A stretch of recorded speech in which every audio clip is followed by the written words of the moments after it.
Digestive system के part 1 वाले video में मैंने आपको मुख गुहा यानी कि बकल कैविटी, एसोफेगस यानी कि फूड पाइप यानी ग्रसनी और अमाशय यानी कि हमारे पेट में पाचन के बारे में मैंने बता दिया है।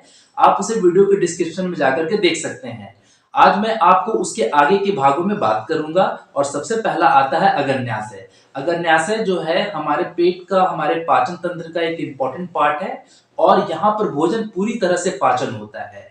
पूरी तरह से पाचन होने का मतलब यहाँ पर सभी तरह के पूर्ण पाचक एंजाइम निकल जाते हैं। और अब आपके एग्जाम में पूछा जाता है कि भोजन का पूर्ण पाचन कौन से अंग में होता है, तो आपको आंसर देना है अगन्याशय। अब यहाँ पर एग्जाम में क्वेश्चन पूछा जाता है कि इसमें कितने प्रकार के एंजाइम निकलते हैं। तो इसमें जो है 3 प्रकार के एंजाइम निकलते हैं और इसे आप लेट से समझ सकते हैं, यानी कि LAT लेई। तो इसमें जो है एल का मतलब हुआ लाइपेज। लाइपेज एंजाइम हमारे अग्नाशय में स्रावित होता है और ये फैट यानी वसा का पाचन करता है।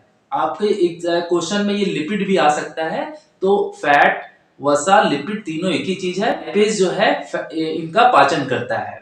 उसके बाद ए से होता है एमाइलेज। एमिलेज जो है वो स्टार्च का पाचन करता है। स्टार्च का पाचन तो मुंह में ही स्टार्ट हो गया था, जैसा कि मैंने आपको बकल कैविटी जब पढ़ा रहे थे तो उस समय मैंने बताया था। तो एमाइलेज जो है वो स्टार्च का पाचन करता है। और लास्ट में आता है यानी कि ट्रिप्सिन। ट्रिप्सिन जो है यहाँ पर प्रोटीन के दूसरे रूप, यानी हम लोगों ने पढ़ा था कि अमाशय में जो है प्रोटीन का पहला पाचन हुआ था, यहाँ पे प्रोटीन का दूसरा पाचन होगा। तो यहाँ पर जो है ट्रिप्सिन एंजाइम जो पेप्टोन बना था उसको पेप्टाइड में चेंज कर देता है। तो ये आपको ध्यान रखना है। उसके बाद आती है लीवर, यानी कि हमारा जो लीवर है सबसे बड़ा अंग है हमारे शरीर के अंदर का, अंदरूनी भाग का।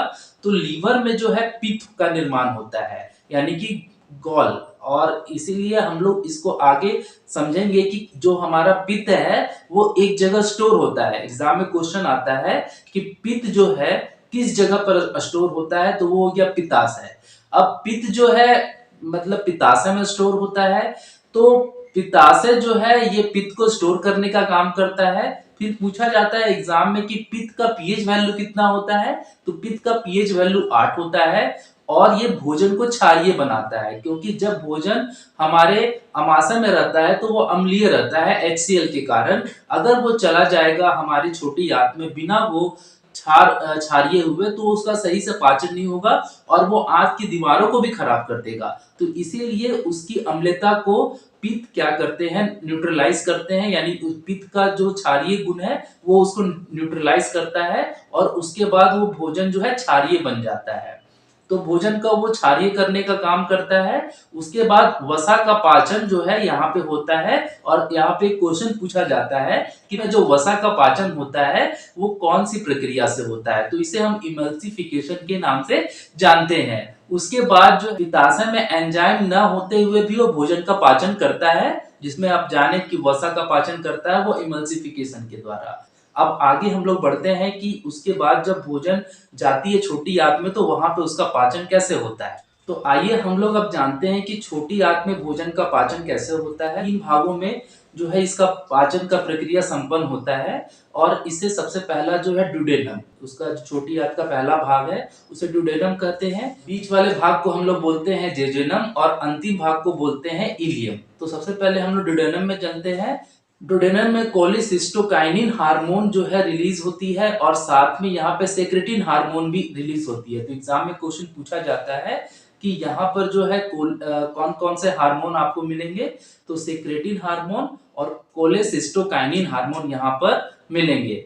और इसमें किसी भी तरह का एंजाइम यहाँ पर अब मौजूद नहीं होता है। उसके बाद जो जेलिनम है वो नीचे रास्ता देता है भोजन को कि आप आइए आराम से नीचे, यहाँ पर आपका स्थान बना हुआ है। उसके बाद इलियम में जाता है। इलियम में जो भोजन है छोटी आंत में, वहां पर पाचन और अवशोषण होता है, यानी कि पाचन भी होता है और अवशोषण भी होता है। और यहाँ पर जो है अभी जो है जो अवशोषण जो है पूरा नहीं होता है, जल का अवशोषण होना बाकी है। तो जल के अवशोषण जो है बड़ी आंत में होगा, जो इसके बाद हम लोग जानेंगे। तो यहाँ पर एक इंपॉर्टेंट क्वेश्चन जो पूछता है कि छोटी आंत में जो इलियम वाले हिस्सा है जहां पर पाचन अब पूर्ण होने को है, तो वहां पर जो प्रोटीन है सबसे पहले जो है वो आमाशय में पाचित हुआ था, फिर वो जो है अग्न्याशय में पाचित हुआ था। अब जो है वो सबसे अंतिम स्टेज में पहुंच गया है, यानी कि छोटी आंत के इलियम वाले हिस्से में है। यहाँ पर छोटी आंत में जो प्रोटीन हमारा पेप्टाइड के रूप में है वो अब एमिनो एसिड में कन्वर्ट हो जाता है। तो सबसे लंबी प्रक्रिया प्रोटीन की होती है। स्टेज में शरीर हमारा प्रोटीन को तोड़ता है, अंतिम रूप उसका एमिनो एसिड है। अब हम लोग चलते हैं बड़ी आंत में। है बड़ी आंत में जैसे मैंने बोला कि यहाँ पर जो है जल का अवशोषण होता है और इसके 4 भाग होते हैं। जब हम लोग ऊपर की बात करेंगे तो ये हो गया असेंडिंग कोलोन, कोलोन टेक्निकल नाम है ये हमारी बड़ी आंत का। फिर अगर हम ये ऊपर गए तो ये असेंडिंग कोलोन हो गया। उसके बाद हम लोग इस तरह से क्षैतिज में गए तो इसे ट्रांसवर्स कोलोन बोलते हैं, और जब हम लोग नीचे आते हैं तो उसे हम लोग बोलते हैं डिसेंडिंग कोलोन। और एक जो छोटा हिस्सा सिगमेंट के रूप में बचा हुआ है उसे सिग्मोइड कोलोन बोला जाता है। तो यहाँ पर जो है ये 4 भागों में जो है भोजन अंतिम रूप से घूमता है और जो भी उसमें मौजूद जल है उसका अवशोषण कर लिया जाता है। तो यहाँ पर ये चीज हो गई। अब हम लोग बात करते हैं मलाशय के बारे में, जो सबसे अंतिम हिस्सा है हमारे डाइजेस्टिव सिस्टम का।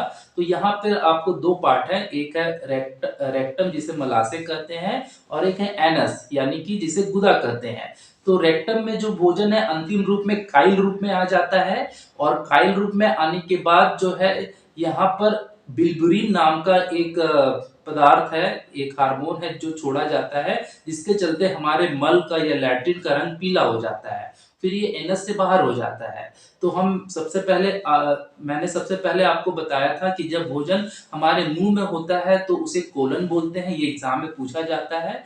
जब वो हमारे पेट में होता है तो उसे हम लोग काइम बोलते हैं, और जब हमारे वो बड़ी आंत से होते हुए मलाशय में आ जाता है तो उसे हम लोग बोलते हैं काइल। तो ये क्वेश्चन भी पूछा जाता है। इसके अलावा आपके मन में कोई भी क्वेश्चन हो तो कमेंट बॉक्स में पूछिएगा। मिलते हैं नेक्स्ट वीडियो में। Bye bye.